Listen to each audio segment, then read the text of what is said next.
Real estate truth versus fiction.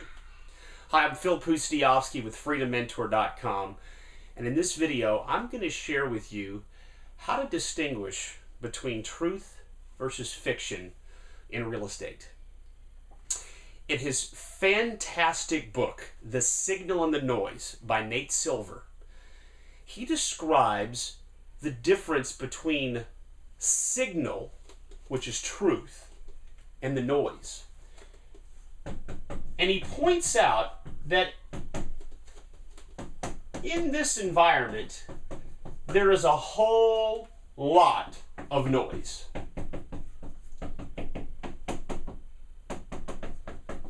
It's coming from a lot of places too, especially with the internet and the ability to make comments and forum threads and post and all of the interaction in the social media world. There is a whole lot of noise, and yet the signal is being drowned out because the noise is so loud. It's drowning out the truth.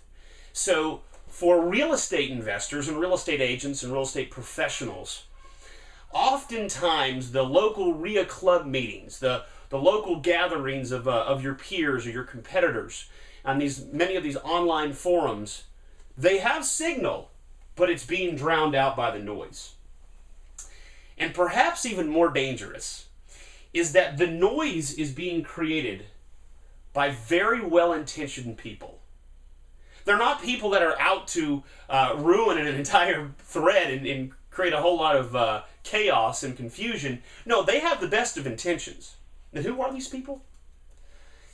They're typically beginners or those people that have failed in real estate. Why? I guess maybe because they have more time on their hands. Maybe they have more of an inclination to talk. One of the rules that my mentor shared with me is usually the person that talks the loudest at a RIA club meeting is usually the brokest. Unless, of course, they're the speaker, but you know what I mean. So why is that the case? There's probably other reasons as well. But meanwhile, the successful real estate investors are quiet. They're listening. They understand that God gave you 2 ears and 1 mouth. And they're trying to pick up distinctions. They're trying to pick up signal amongst the noise. Oftentimes, the most successful real estate investors at a club meeting are the quietest ones. For years, when I showed up to real estate club meetings, silent, just taking notes. Because I was looking to gain information. Now, I would talk to people, absolutely. I was a networker. But I would ask questions and then listen. Most successful real estate professionals, the best and the brightest out there, they're not spending time online answering online forum threads and posts. They'll read them, but they're reading them to find some signal for a specific question, but they're usually not spending hours of time typing. In fact, the people that spend the most time on those forums are typically spending the least amount of time doing real estate deals. And I'm not trying to offend anyone if they enjoy being on forums. I'm just telling you that what we have discovered over a long period of time is that there's a big difference between the signal and the noise. And there's a lot more of this than this. And this is typically coming from those who aren't just knocking it out of the park in their respective fields, unless they have a specific reason to tell you.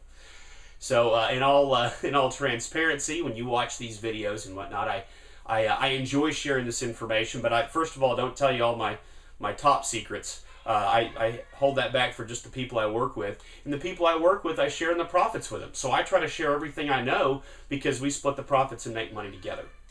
And so what happened for me was that I was able to distinguish between the signal and the noise, between truth and fiction, with the help of a mentor. See, I had difficulty in the beginning, and I know a lot of other beginners do too, because they're the ones that are clutching and grabbing for that signal, because they're beginners. They want to know what works, what doesn't, where to start, where not to start, what to focus on, what not to focus on. And the problem is, it's real easy to get suckered into the noise, because interestingly enough, real estate truth is not always intuitive. Sometimes it's completely counterintuitive. It's not logical at all. Let me give you an example. Right now, there's a buzz about REOs and foreclosures. And the idea being that we've gone through this big bursting of the real estate bubble, and these banks are desperate to get rid of their distressed properties and get them off their books because they prevent them from being able to lend money, and the list goes on and on. And so that sounds logical, that this would be a perfect time to buy REOs and foreclosures because banks are, quote, desperate to get rid of their distressed inventory. Well, the signal is that REOs and foreclosures right now are full of competition. Hedge funds, private equity funds on Wall Street are buying up bulk packages of thousands of REOs and foreclosures at a time right now. Foreign all-cash investors are pouring money into this country right now. They think America real estate is a bargain. And to them, what better bargain for real estate in America than a foreclosure? Countries like Canada rarely even have foreclosures. I mean, America is very unique in that regard right now. And so you have a lot of foreign money dropping cash. And where are they dropping it into? Foreclosures, because they think that's where the bargains are. You have all cash investors here in the U.S. that are doing the same thing. They've been waiting on the sidelines, and now they're jumping in. People like Warren Buffett have said that one of the best investments right now is a single-family home. You have tons of people pouring into real estate right now, and they're buying foreclosures and REOs. So in fact, that's the noise. Where's the signal? The signal is that quietly, the smart real estate investors are focusing specifically on the truth, the signal, which is working directly with sellers, avoiding the competition, avoiding the listed foreclosures and REOs, and going directly to the sellers. My mentor also shared with me how to be able to add up and determine when things didn't add up. Like I remember years ago, a guy telling me he was a successful investor in Nashville, and he was telling me about how I should avoid short sales, and he gave me this laundry list of reasons. Meanwhile, he was doing short sales. That brings up this point. Beware the naked man who offers you the shirt off his back. All right, you'll think about that one after the video. So I also learned just how to be able to tell when not enough data added up to a conclusion. So an example, I was recently reading on a forum post where somebody was talking about how she was unable to make direct mailings to probates work. And she basically said, it doesn't work in my area. Well, I read a little bit further and found out that she had mailed 70 letters. Well, I know that direct mail has a 1% to 2% response rate. She didn't mail enough letters to even get a response.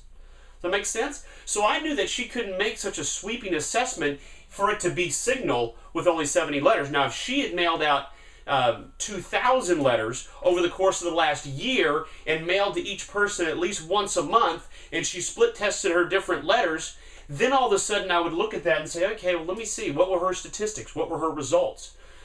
But how many people, how many beginners would read that post, that forum thread, get that piece of advice from a local REIA club meeting during the break or something in a bathroom and someone's yakking about what they're doing, and then take it as signal when it's really noise?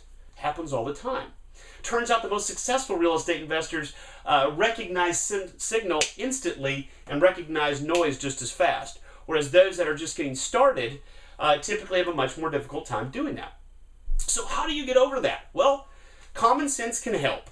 Common sense can help you determine when things don't quite add up. But so can experience. You don't have any common sense. If you do something long enough, you'll learn all your lessons the hard way and you'll have the experience. But I would argue the best way to do it, the most efficient way to separate the truth from the fiction, the signal from the noise, is to get either a person or a group of people who can vet out the information for you, who can teach you how to separate the signal from the noise. My mentor did that for me. We do that for the people we work with, and be able to distinguish what's working, what's not, and really ultimately what's truth and what's fiction. Because arguably, the majority of what you read and hear out there is noise, and it's not coming from bad people. And in fact, they probably would get very defensive if they learned that what they've been writing about or talking about is a whole bunch of noise. They get real mad. But it's the truth. The truth is that so much of it is inaccurate advice. So I'm not trying to step on any toes and offend anyone here, but I am trying to help you recognize a very important distinction about the real estate business. And if you like what you're hearing about the book, The Signal and the Noise, it's a fantastic book. It's really long, but It is fascinating, and it really will change your perspective on a lot of things, such as the weather. It talks about how the Weather Channel actually bumps up the percentage of when it's likely to rain. If it's a 5% chance of rain, they'll bump it up to, say, 15%. Why? You'll have to read the book to find out. All right, well, I'm Phil Pustiovsky with freedommentor.com. You can learn more about me and our program and what we're doing at our website. You can watch more of these videos. I love sharing little tidbits of truth and knowledge and signal on these videos. And thanks again for watching. Again, you can check us out at freedommentor.com.